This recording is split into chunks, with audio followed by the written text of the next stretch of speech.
Hello all, welcome back to another new video of learn with Bhavna. हम कर रहे हैं आपके BSc 132 के assignment question sociology of India के। ये जो आपका असाइनमेंट है ये है July 24 and Jan 25 intake session का। Let me clarify one thing, जब मैं बोलती हूँ कि July 24 and Jan 25 intake session, तो जो सेशंस हैं इग्नू में वो जुलाई में और जैन में रिस्पेक्टिवली स्टार्ट हो जाते हैं। डजंट मीन कि अगर आपने जून में एडमिशन लिया है, मई में एडमिशन लिया है, तो आपके सेशन भी मई जून में स्टार्ट होंगे। नहीं, आपको पता है कि जो एडमिशन प्रोसीजर है वो आपका स्टार्ट हो जाता है 1-2 महीने पहले, एंड जुलाई में भी एडमिशन चलते हैं। एंड कई बार इग्नू क्या है, अगस्त में भी एडमिशन करता रहता है। जैन के जो सेशन में कई बार सीट्स वेकेंट रह जाती है तो फेब तक भी चलते हैं।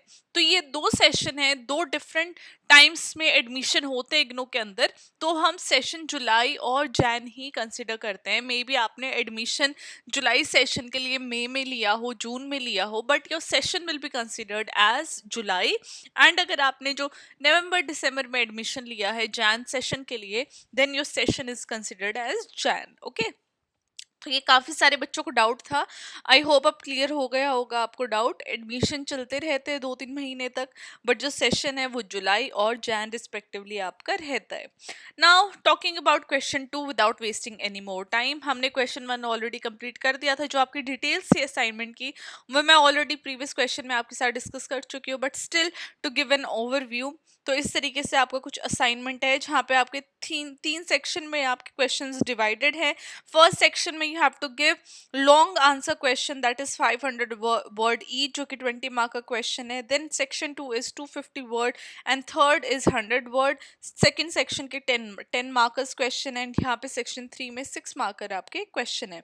डिफरेंट बेसिस के ऊपर जो आपके असाइनमेंट में मार्किंग होती है, कुछ चीज़ें होती हैं जो जब आपके असाइनमेंट चेक होते हैं तो ना कि सिर्फ कंटेंट बट और भी काफ़ी सारी चीज़ें होती है जिसके ऊपर जो एग्जामिनर है वो आपको मार्क्स प्रोवाइड करता है। और वो सारी डिटेल्स अगर आपको जाननी है तो अभी ऊपर आई बटन में एक इंपॉर्टेंट टिप्स वाली वीडियो का लिंक आपके पास आ रहा होगा, तो वो वाली वीडियो आप चेकआउट कर लेना। अगर आप और भी बेटर स्कोर अपना करना चाहते हैं, स्कोर इम्प्रूव करना चाहते हैं, तो वो वाली वीडियो आप ज़रूर देख लेना।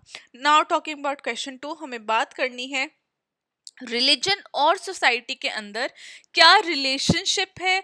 और एमिली डर्कहाइम, मैक्स वेबर ने इन रिलेशनशिप के ऊपर, दैट इज रिलीजन और सोसाइटी के रिलेशनशिप के ऊपर क्या उनके विचार थे, क्या उनकी विचारधारा थी, किस स्कूल ऑफ थॉट से वो बिलोंग करते थे, उनका क्या पर्सपेक्टिव था, वो हमें इस क्वेश्चन के अंदर डिस्कस करना है, आपको एक्सप्लेन करना है। Now starting with the answer, जो आपका फर्स्ट पैराग्राफ रहता है वो हमेशा इंट्रोडक्शन का रहता है। आप स्टार्ट करोगे अपना आंसर बताने से कि जो रिलीजन और सोसाइटी है दोनों मतलब कि मिक्स है, राइट। हम एक में से दूसरी चीज को अलग नहीं कर सकते। हम सोसाइटी से रिलीजन नहीं हटा सकते और रिलीजन में से सोसाइटी को नहीं हटा सकते हैं। तो दोनों इंटरट्वाइंड है, दोनों एक दूसरे को इन्फ्लुएंस करती है। जो एमिली डर्कहाइम थे और मैक्स वेबर थे, दोनों ने डिफरेंट टाइप ऑफ पर्सपेक्टिव दिए हैं, लेकिन जो दोनों की जो पर्सपेक्टिव्स हैं वो कहीं ना कहीं एक दूसरे के काम को सपोर्ट ही करते हैं। और जो ये रिलेशनशिप इन्होंने बताया है अपने वर्क के अंदर, उन्होंने ये बताया कि जो रिलीजन है वो कैसे, जहाँ पे एमिली डर्कहाइम की जब हम बात करते हैं तो आगे of course we will discuss about it, तो वो फंक्शनलिस्ट थॉट पर्सपेक्टिव से थे। फंक्शनलिस्ट की जब हम बात करते हैं, मैंने आपको प्रीवियस क्वेश्चन में बताया था कि जो पॉजिटिव देखते हैं सोसाइटी के अंदर, हम उनको फंक्शनलिस्ट विचारधारा से जोड़ते हैं, राइट। तो डर्कहाइम रिलीजन को देखते थे कि जो सोशल कोहेजन लेके आता है, मोरालिटी लेके आता है, इकोनॉमिक स्ट्रक्चर्स के ऊपर मैक्स वेबर ने बात की थी रिलीजन के ऊपर, एंड इकोनॉमिक स्ट्रक्चर से जोड़ के मैक्स वेबर ने रिलीजन को देखा था सोसाइटी के अंदर। और दोनों का काम आज तक भी बहुत ज़्यादा इंपॉर्टेंट है। And these two are are founding fathers along with Karl Marx. तो हमारे 3 फाउंडिंग फादर्स हैं, एंड 2 की हमें बात करनी है। So we will see what they have talked about on religion and society. Now first of all when we talk about Emile Durkheim, तो आपको ये पता होना चाहिए कि वो फंक्शनलिस्ट विचारधारा से बिलोंग करते थे। उन्होंने रिलीजन को एक ऐसा इंस्टीट्यूशन देखा जो सोसाइटी में लोगों को जोड़ के रखता है, कलेक्टिव कॉन्शियसनेस लेके आता है। नाउ उनकी जो सेमिनल वर्क था elementary forms of religious life में, उन्होंने आर्ग्यू किया कि जो रिलीजन है वो सिर्फ डिवाइन बिलीफ के बारे में नहीं है, लेकिन ये बहुत इंपॉर्टेंट पार्ट है सोसाइटी का, जहाँ पे ये सोसाइटी में कोहेजन लेके आता है, लोगों को एकजुट करके रखता है। डर्कहाइम ने रिलीजन को एक ऐसा सिस्टम ऑफ बिलीव्स बताया, प्रैक्टिसेस बताई जो कि सेक्रेड होती है, मतलब कि जो हम डेली लाइफ में करते हैं वो नहीं, बट जो हम स्पेसिफिक सिर्फ गॉड को ध्यान में रखते हुए जो चीजें हम करते हैं उसको उन्होंने सेक्रेड बोला। और वो एक मॉरल कम्युनिटी के अंदर लोगों को जोड़ के रखता है, चर्च हो, टेम्पल हो, मॉस्क हो, कुछ भी हो, राइट, उस कम्युनिटी से लोगों को जोड़ के रखने का काम रिलीजन का होता है। इन्होंने टोटमिज्म के ऊपर भी वर्क किया, जहाँ पे ये ऑस्ट्रेलियन एबॉर्जिनल ट्राइब्स को पढ़ने गए थे, जहाँ पे जो टोटम होता है वो एक सेक्रेट सिंबल और यूनिटी ऑफ द ग्रुप को बरकरार रखता है।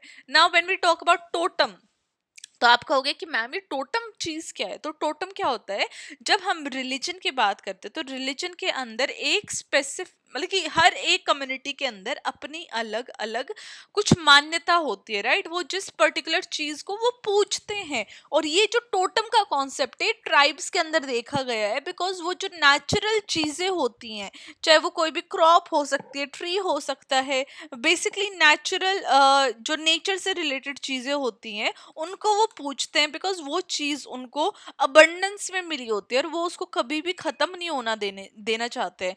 तो ये जो चीजें हैं टोटमिज्म जैसा हो गया, तो ये रिलीजन के अंदर हमें देखने को मिलती है। और इसके द्वारा जो डर्कहाइम ने जो स्टडी की थी वहां पे उन्होंने देखा कि टोटम रिलीजन के लिए भी इम्पोर्टेंट है और लोगों को जोड़ के रखने का भी काम ये टोटम करता है। तो डर्कहाइम के हिसाब से जो रिलीजियस रिचुअल्स हैं, जो हम एक साथ मिलके जो पूजा करते हैं, वो एक ग्रुप आइडेंटिटी लोगों के अंदर लेके आता है, एक ग्रुप का पार्ट लोगों को फील कराता है, शेयर्ड वैल्यूज लोग अपनी शेयर करते हैं, और वो बहुत ज्यादा जरूरी है ताकि सोसाइटी के अंदर स्टेबिलिटी रह सके। तो डर्कहाइम का ये मानना है। वहीं पे एक की कॉन्सेप्ट जो डर्कहाइम ने दिया है वो दिया है कलेक्टिव एफर्वेंस का।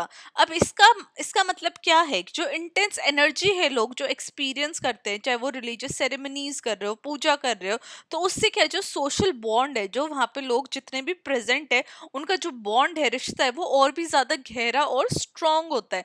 फॉर एग्जाम्पल अगर हम रिलीजियस फेस्टिवल्स के अंदर जाते हैं, जैसे अभी कुंभ मेला चला हुआ है, वहाँ पे बहुत सारे लोग एक साथ जुट होते हैं और जो स्पिरिचुअल जो फीलिंग है लोगों की, वो एकजुट होके एक कलेक्टिव आइडेंटिटी उनकी इन्फोर्स कर रही है, राइट। एक हम मोरल वैल्यू जो शेयर कर रहे हैं लोग, उससे स्पिरिचुअल सॉलिडारिटी लोगों की और भी ज्यादा मजबूत हो जाते हैं।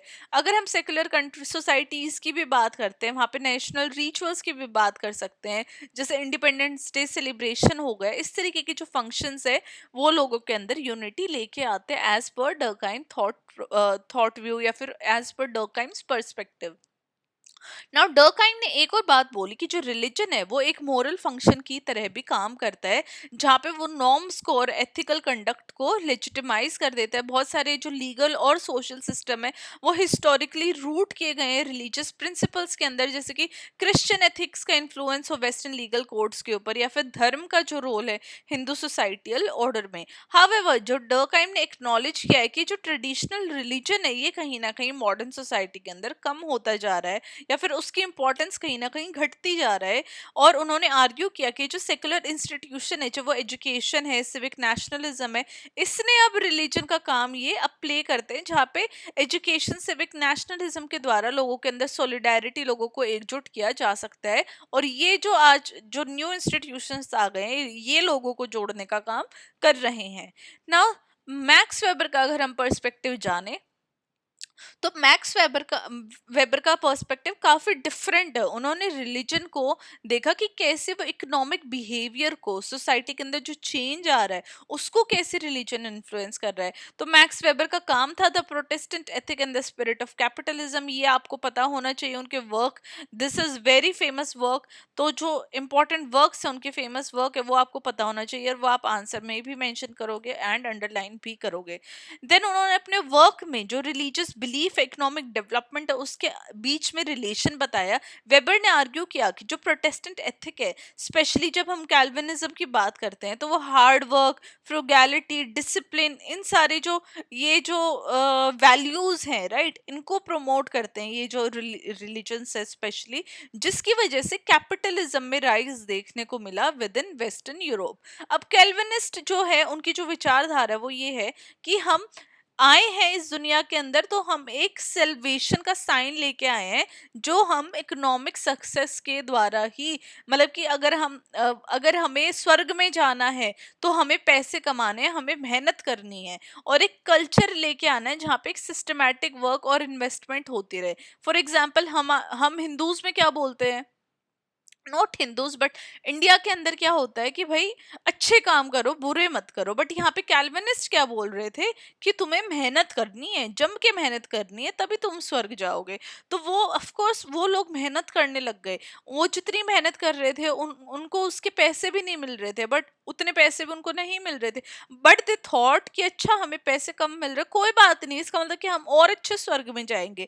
तो इसकी वजह से कैपिटलिज्म की राइज हुई। और जो ये कॉन्ट्रास्ट था कैथोलिसिज्म के द्वारा, जहाँ पे जो एम्फेसिस था कम्युनलिज्म में और ट्रेडिशन में, वो इकोनॉमिक रैशनलिज्म के ऊपर ज्यादा फोकस था। वो उसका रिलीजन से कोई लेना देना नहीं था, वो सिर्फ इकोनॉमिक बेनिफिट के लिए ये जो विचारधारा है ये लोगों के दिमाग के अंदर डाल दी थी। तो जो वेबर का एनालिसिस था उसमें हमें ये देखने को मिल रहा है कि कैसे जो इंडस्ट्रियल कैपिटलिज्म था वो आया प्रोटेस्टेंट मेजोरिटी के द्वारा, इंग्लैंड जैसे, नीदरलैंड जैसे रीजन्स के अंदर। अब प्रोटेस्टेंटिज्म के बियॉन्ड वेबर ने हिंदुइज्म और कन्फ्यूशनिज्म को भी स्टडी किया, जहां पे उन्होंने कैपिटलिज्म कैसे डेवलप हो रहा है एशिया के अंदर उसको स्टडी करने की कोशिश की। तो उन्होंने आर्ग्यू किया कि जो हिंदुइज्म की जो कास्ट बेस्ड ड्यूटीज हैं और जो कन्फ्यूशियनिज्म की हार्मनी के ऊपर वो एम्फोसिस करते हैं कंपटीशन के बजाय, उसकी वजह से एक इकोनॉमिक रैशनलाइजेशन बहुत ज़्यादा लिमिटेड है, unlike Protestant societies. Because of course यहाँ पे हमें वो फोकस नहीं देखने को मिल रहा है कैपिटलिज्म के ऊपर या फिर हार्ड वर्क के ऊपर, राइट। तो जो वेबर की अप्रोच थी वो हाईलाइट करती है कि जो रिलीजन का रोल है वो किसी भी सोसाइटी को एक स्ट्रक्चर देती है, ना कि सिर्फ उनको मेंटेन रखने की कोशिश करती है। तो रिलीजन के द्वारा जो सोसाइटी है उसका स्ट्रक्चर चेंज भी हो सकता है और शेप भी हो सकता है। फॉर एग्जाम्पल अगर हम इस्लामिक बैंकिंग की बात करते हैं जो एक रिलीजियस प्रिंसिपल को फॉलो करता है, जो इंटरेस्ट को प्रोहिबिट करने की बात करता है, और फेथ कैसे कंटिन्यू रहती है मॉडर्न इकोनॉमिक सिस्टम में, वहां पे जो इन्फ्लुएंस है हमें वो तो देखने को यहाँ पे मिलती है। Now the end of the answer, आपको कंक्लूजन लिखना है, आपको हर आंसर में कंक्लूजन प्रोवाइड करना है। तो यहाँ मैंने मेंशन किया है कि जब डर्कहाइम ने एम्फसाइज किया रिलीजन के रोल का सोशल कोहेजन और मोरालिटी लाने में, वेबर वहीं पे बात करते कि जो रिलीजन है उसकी वजह से सोसाइटी के अंदर चेंजेस आते हैं। तो दोनों के पर्सपेक्टिव आज भी बहुत ज़्यादा रेलिवेंट है। डर्कहाइम का जो आइडिया है कि हमें क्यों रिलीजियस कम्युनिटीज़ कैसे स्ट्रॉन्ग है सेकुलर सोसाइटीज़ के अंदर भी, वहीं पे जो वेबर के इंसाइट है वो हमें हेल्प कर रहे हैं कि हम रिलीजियस वैल्यूज़ और जो शेप कर इकोनॉमिक और पॉलिटिकल सिस्टम को, उसको अंडरस्टैंड कर सके। तो जो रोल है रिलीजन का वो लॉज को भी शेप करता है, और जो उसका इम्पैक्ट है वर्क एथिक्स और सोशल आइडेंटिटी में, वो भी हमें जानने को मिलता है। तो एक पावरफुल फोर्स हम देख सकते हैं ह्यूमन सोसाइटी के अंदर, जो कि अडेप्ट हो रहा है मॉडर्निटी के साथ, अलॉन्ग विद जो उसकी कोर इन्फ्लुएंस है वो भी रिटेन एंड मेंटेन रहती है। तो ये हमारा आंसर था, जहाँ पे हमने max weber and Emily Durkheim का जो व्यू पॉइंट था, पर्सपेक्टिव था, वो जाना रिलीजन और सोसाइटी के ऊपर। लेट मी नो कि आप लोगों को आंसर कैसा लगा, एक्सप्लेनेशन कैसी लगी, and I will see you very very soon with question 3. Till then, keep on writing your assignments and all the very best for your assignments. I hope you all score really good. All the very best and bye bye.